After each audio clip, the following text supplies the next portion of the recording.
Hola amigos y amigas, hermanos y hermanas de San Pedro Church.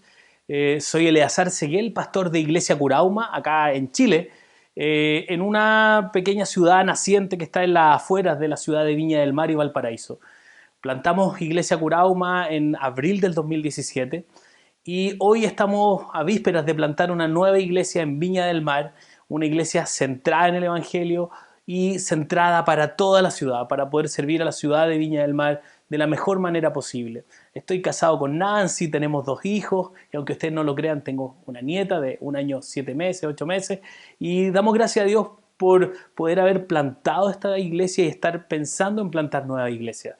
Doy gracias a Andrés por esta invitación, nos hemos hecho amigos a través de City to City, ha permitido conectar, conocernos y de hecho Andrés estuvo predicando el segundo sermón de Iglesia Curauma. Andrés estuvo con nosotros acá en Iglesia Curauma, una iglesia pequeñita en ese entonces, y damos gracias a Dios por tanto apoyo, ánimo, consejos sabios que hemos podido recibir a través de Andrés para bendecir nuestra iglesia y nuestras vidas.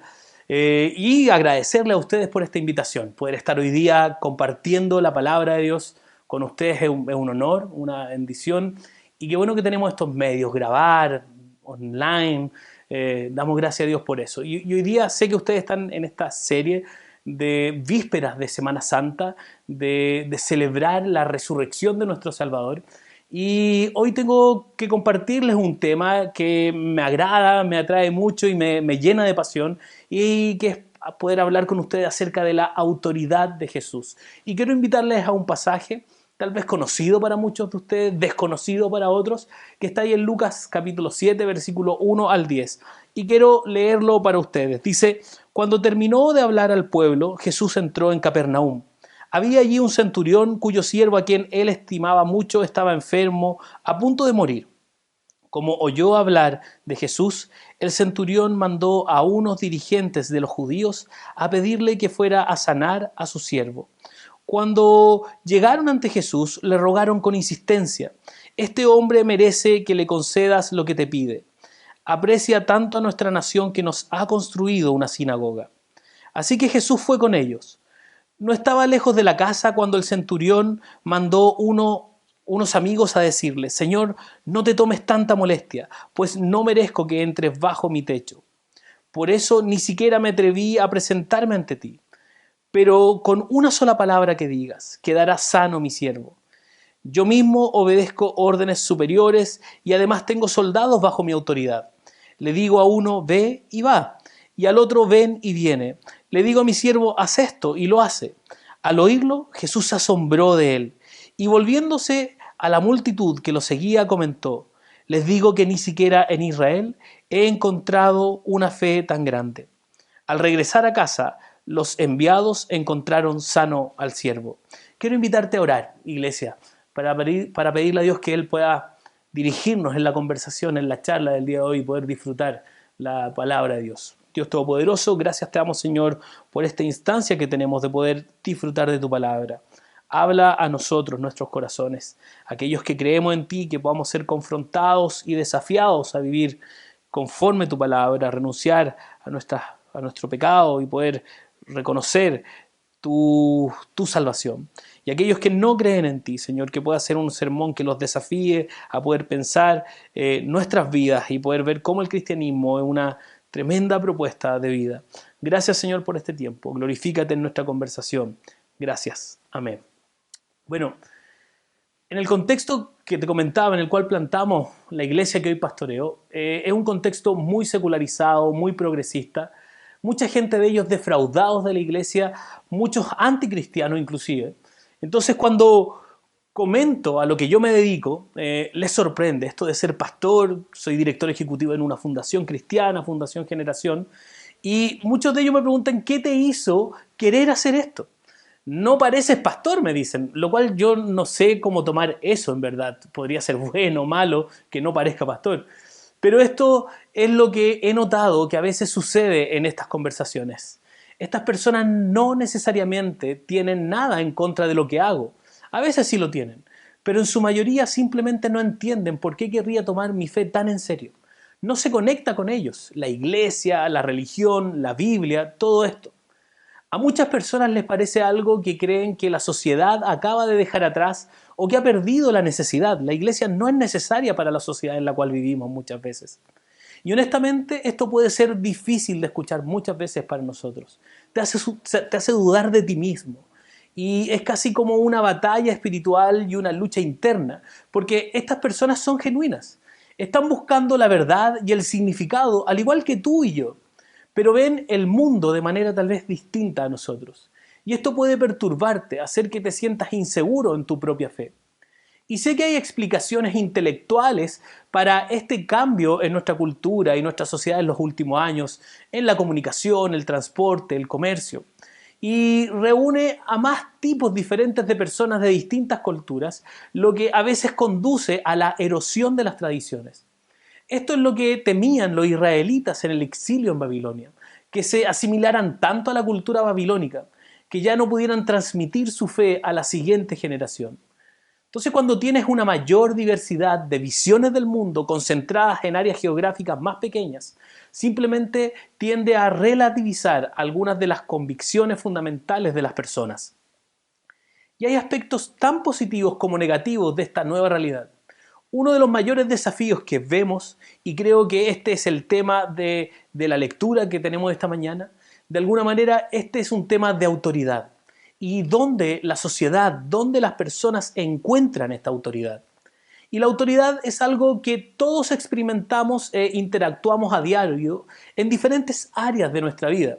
Desde el gobierno hasta las leyes de tránsito, en los negocios, en el deporte, la escuela o incluso dentro de la familia, donde los padres tienen autoridad sobre los niños, o al menos eso es lo que intentan por algún tiempo.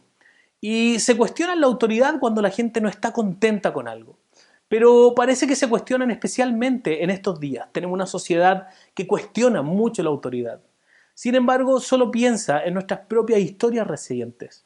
Cosas como la guerra de Irak, el crack de Wall Street, el rescate de los grandes bancos, el estancamiento del Congreso, golpes de Estado en Latinoamérica, corrupción en la política. Todo esto produjo en una generación emergente de jóvenes una desconfianza sin precedentes hacia las principales instituciones que mantienen unida nuestra sociedad. Y no importa si eres liberal o conservador, ambos lados tienen esta actitud, que podría ser una de las razones por las que los candidatos externos a la política están teniendo más éxito hoy día en la política. Todo apunta a este sentimiento hoy en día de que no se puede confiar en los que están en el centro de la sociedad, los que son parte del sistema, los que controlan el dinero y el poder. Tanto la izquierda como la derecha, ¿dónde está la autoridad? Es la pregunta que quiero que nos planteemos esta mañana. Y la autoridad de la iglesia y del cristianismo difícilmente le ha ido mucho mejor a la iglesia. Ha habido escándalos sexuales dentro de la iglesia, malos manejos financieros, abusos de poder y así sucesivamente. Y por supuesto que a los medios de comunicación les encanta señalar las fallas de las instituciones cristianas y han estado haciendo un muy buen trabajo en eso. ¿Sabes? Mira, intenta ser genial en tu área de competencia según los estándares de esta sociedad y al mismo tiempo ser cristiano. A veces tienes que elegir en uno u otro. Como cristianos no debiéramos tener que elegir, debiéramos estar convencidos de dónde debemos ir. Pero muchas veces nos enfrentamos a la encrucijada de tener que elegir cuál será nuestra autoridad. Y no quiero exagerar o dramatizar demasiado en esto, pero creo que es justo decir que vivimos en un entorno en el que no solo la autoridad cristiana, sino la autoridad en general está en una especie de crisis. Y todavía pasa esto, y esto es lo que es tan fascinante. De alguna manera, por alguna razón, la persona de Jesús, la que enseñó y cómo vivió, todavía lleva consigo una autoridad significativa, incluso en nuestra sociedad progresista actual. En general, la gente sigue siendo reverente y respetuosa de Jesús. Están intrigados por él y lo admiran, incluso si no lo adoran o afirman seguirlo. Había un libro escrito hace un tiempo por un pastor de Santa Cruz de California llamado Dan Kimball, que escribió un libro sobre la iglesia emergente, y este es el título del libro: They like Jesus but not the church. Les gusta Jesús pero no la iglesia. O tal vez podríamos agregar a este título cosas como les gusta Jesús pero no la Biblia. Y se refiere a la gente que vivimos hoy en nuestra sociedad. O tal vez podría agregar, les gusta Jesús, pero no están seguros de los cristianos en general. Les gusta Jesús, pero no están seguros de la idea cristiana de Dios. Entonces, la autoridad o la apelación de Jesús hasta cierto punto es reconocida incluso por aquellos que están fuera de la fe. Esto es exactamente lo que encontramos en el texto del Evangelio de esta mañana. Entonces Jesús está elogiando a un centurión romano y dice, este hombre tiene más fe incluso que cualquiera que haya visto en todo Israel. Este tipo es un gentil, no es judío, es un representante de Roma, que es realmente un enemigo de Israel, y sin embargo Jesús no solo lo felicita, sino que sana a su siervo. Ahora, solo porque Jesús felicita la fe del centurión no significa que él estaba bendiciendo o aprobando el imperio romano o los imperios en general. Pero Jesús ve la fe del hombre como verdadera. Y el centurión, ajeno al judaísmo, es capaz de reconocer la autoridad de Jesús. Eso es lo que es tan sorprendente e importante de esta historia que leemos hoy. Hay una escena muy similar cuando Pablo le habla a la iglesia de Gálatas y les habla del tema de la autoridad, y la autoridad del Evangelio también está en duda. Pablo dice en los versículos 11 y 12 del capítulo 1 de la carta a los Gálatas, dice, porque quiero que sepan, hermanos y hermanas, que el Evangelio que proclamé no es de origen humano, porque no lo recibí de una fuente humana, ni se me enseñó, ni que lo recibí por revelación, sino que lo recibí por revelación de Jesucristo. Esto es un poco loco, mira esto. ¿Conoces a esas personas que dicen algo en lo que quizás no crees, pero ellos usan como autoridad, Dios me lo dijo? Pablo es esa persona en este momento que está diciendo, Dios me lo reveló a mí. Eso es básicamente lo que él está haciendo, y sé que estamos en la iglesia, así que no podemos ser totalmente honestos acerca de esto. Creemos que Dios puede hablarnos, sí, tú y yo creemos como cristianos, pero todavía nosotros sospechamos de esas personas que dicen, Dios me lo dijo. Tienes que creerlo. Nos cuesta creer eso. Así que esta no es una afirmación fácil de hacer. Sin embargo, Pablo sabe esto, así que está diciendo y está decidido a ser persuasivo. Y esto es lo que dice en el versículo 10, antes de estos dos versículos que te leí. Dice, ¿estoy ahora tratando de ganarme la aprobación de los seres humanos o de Dios? ¿O estoy tratando de complacer a la gente? Si todavía estuviera tratando de complacer a la gente, no sería un siervo de Cristo. En primer lugar, por lo general la verdad, la verdadera autoridad, molestará a ciertas personas. Por un lado, si lo que estás diciendo atrae a toda la multitud o a las masas de la población, puede haber motivos para sospechar. Por eso, al final del día, aunque Jesús inicialmente atrajo multitudes, no se quedan por mucho tiempo con él. No lo siguen hasta la muerte. Al menos no hasta que tienen la oportunidad de condenarlo. Al mismo tiempo, por otro lado, si solo un grupo de élite especial se beneficia de lo que se dice, eso también es sospechoso. Entonces Pablo está tratando de decir que la autoridad del Evangelio, que no se origina en la mente de los seres humanos para ninguno de estos propósitos, viene de Dios. No está tratando de complacer a la multitud o unirse a un grupo rico y poderoso de élite. Solo está tratando de decirle a la gente lo que él cree que tiene autoridad, lo que él cree que es verdad. Ahora, eso no significa que tenga razón, pero está tratando de explicar sus motivos y su fuente. Porque muchas personas probablemente se habrían sorprendido bastante por el mensaje de Pablo aquí, como alguien que solía perseguir a los cristianos antes de recibir esta revelación de Dios. Y sin embargo, a veces eso es exactamente cuándo y cómo la verdad puede darse a conocer. Me encanta una cita de C.S. Lewis y quiero leerla para ti. Dice, la realidad de hecho suele ser algo que no podrías haber adivinado. Esa es una de las razones por las que creo en el cristianismo. Es una religión que no podrías haber adivinado. Si nos ofreciera el tipo de universo que siempre habíamos esperado, sentiría que lo estábamos inventando. Pero de hecho no es el tipo de cosas que se hubiera inventado. Tiene ese giro extraño que tienen las cosas reales. Maravillosa esta frase. Obviamente esto no prueba nada. Luis lo sabe, pero estoy bastante persuadido de que él está en algo aquí que quiere comunicarnos. Y podría ser la razón por la que muchos de los judíos estaban escandalizados por el mensaje de Jesús, porque era sorprendente y extraño, y no era exactamente lo que habrían adivinado. Y era lo mismo para los griegos, los romanos y los gentiles en el mundo entero. Pensé que era una tontería Eso es lo que ellos decían. Esto es una tontería. Es una locura, lo dice Corintios. Pero Jesús no estaba tratando de impresionarlos. Les estaba diciendo algo que pensaba que era cierto para todos. Pero para complacer a todos no era lo que estaba haciendo. Era una verdad. Y los complaciera o no, Jesús la decía. Y entonces Pablo está criticando lo que él llama un evangelio diferente, como si no fuera uno verdadero, al que la gente se estaba rindiéndose. Y no corremos menos riesgo nosotros. Es tan fácil tener el evangelio en nuestras mentes mientras nuestros corazones están enredados en otra cosa. Entonces, ¿qué es este falso evangelio que Pablo está atacando? Bueno, prácticamente se reduce a lo mismo que ocurre en nuestras vidas, tal como sucedió en los Gálatas.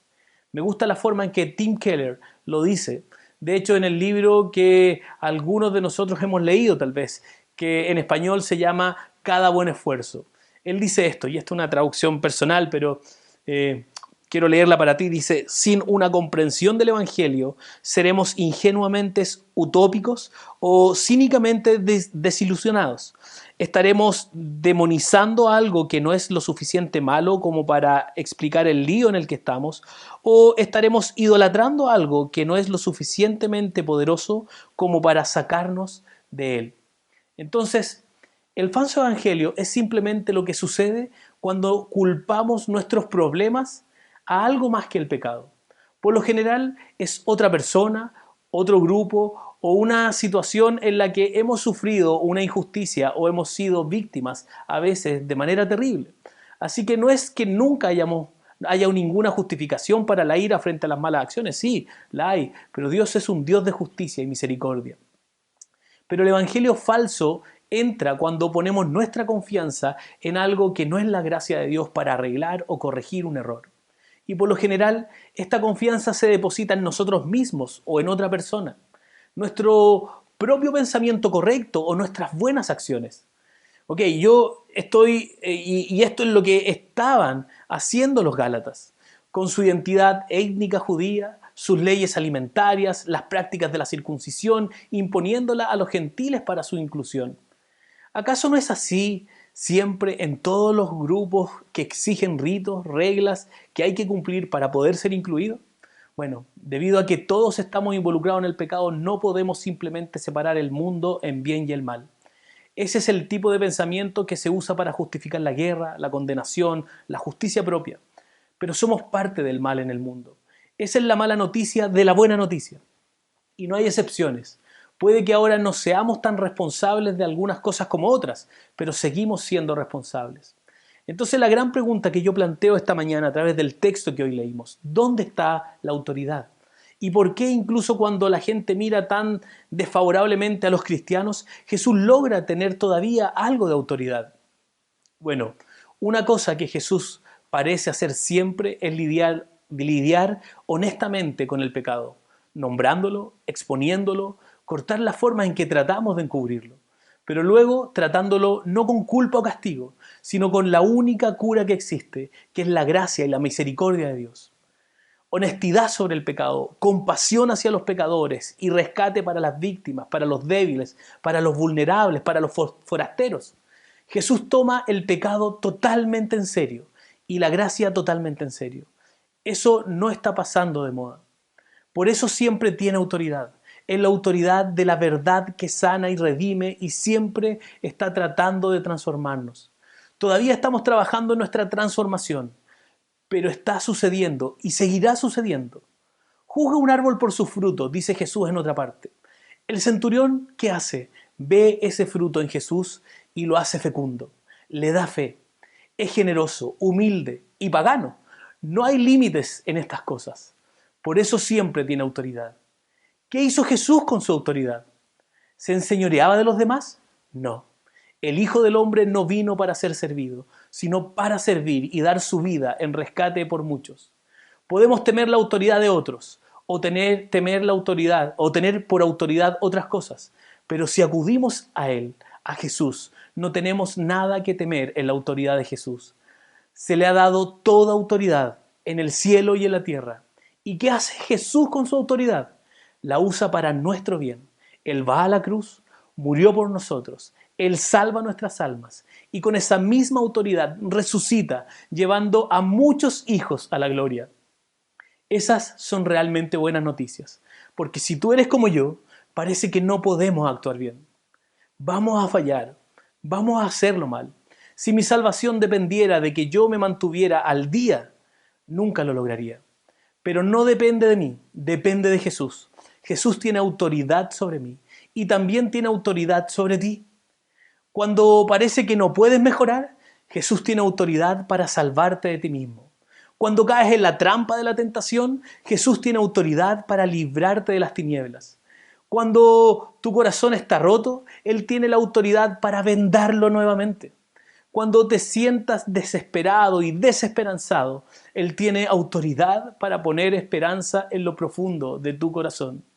Él tiene autoridad para quietar tu alma inquieta. Tiene autoridad para convertir tus cenizas en belleza.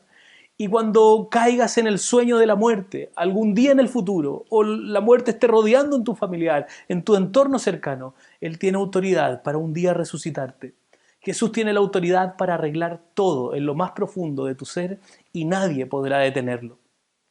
Hay tanto de lo que temer en este mundo, pero el Jesús lleno de autoridad nos dice a todos nosotros, anímense, he vencido el mundo. Cuando Jesús te salva todo el camino. Es un Salvador completo. No hay medias salvaciones en el reino de Dios. Solo hay salvación del autoritativo Rey Jesús. ¿Qué tiene de aterrador? ¿Por qué no postrarse a sus pies en adoración? ¿Por qué no sorprenderse de esta nueva enseñanza con autoridad? ¿Por qué no difundir su fama por todo el país y el mundo entero? ¿Sabes qué? No hay otro Salvador y este Salvador tiene toda la autoridad. Dios te bendiga, Iglesia San Pedro Church. Quiero invitarte a orar, a dar gracias por esta palabra. Gracias, Señor, te doy por este sermón, por esta palabra. Bendice la vida de cada uno de los que oyeron hoy y se sientan desafiados a reaccionar positivamente ante esta verdad de tu palabra. Gracias, Señor, y transforma nuestros corazones y que podamos rendirnos y disfrutar la autoridad que tienes porque eres un buen Señor, un buen Rey y un buen Salvador. Gracias, Padre, en el nombre de Jesucristo. Amén.